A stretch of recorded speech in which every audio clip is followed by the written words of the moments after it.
যে আমাদের এই মহাবিশ্বের যে অর্ধেক আকাশকে নিয়ে উনি কাজ করছে। এটা আছে না যে বিশ্বে যাকে মঙ্গলময়, যাকে সুন্দর, অর্ধেক তার রচিয়াছে নারী, অর্ধেক তার নর। মানে আপনারা পৃথিবীর অর্ধেকটা জুড়ে আছে, তাদের নিয়ে ও কাজ করছে। এটা সাংঘাতিক জিনিস, এবং আপনাদের স্বাবলম্বী করার চেষ্টা করছে, সেটা বিশাল ব্যাপার। আর সেই ব্যাপারে ম্যাডামকে ধন্যবাদ জানাতে হয়।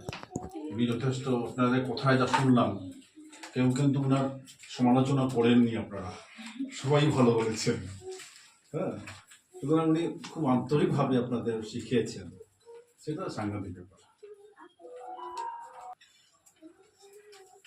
আন্তরিকভাবে করলে যে কোনো ব্যাপারে সাকসেসফুল হওয়া যায়।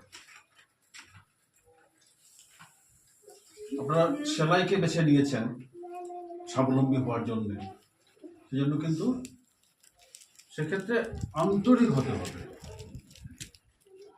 আজকে একটা সেলাই করতে গিয়ে কত ছোট হয়ে গেল, বড় হলে তো সমস্যা নেই, সে কাটে আমার ঠিক করা যায়, কিন্তু ছোট হয়ে গেলে কিন্তু আমার সমস্যা হয়ে যায়, সেটাকে বড় করা যায় না। ধরুন ছোট হয়েছে, আর কাটবো না, ধর আর কাজ করবো না, এইভাবে করে চলবে না। হতেই পারে কাজ করতে গিয়ে যারা কাজ করে, একটা কথা আছে, যারা কাজ করে তাদের ভুল হয়, যারা কাজ করে না তাদের কোনো ভুল হয় না। হ্যাঁ, আর লেগে থাকতে হবে নিজেদেরকে স্বাবলম্বী করার ক্ষেত্রে, অবশ্যই লেগে থাকতে হবে।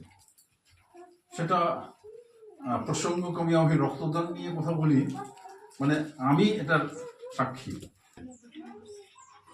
যাতে করে সত্যিকার অর্থে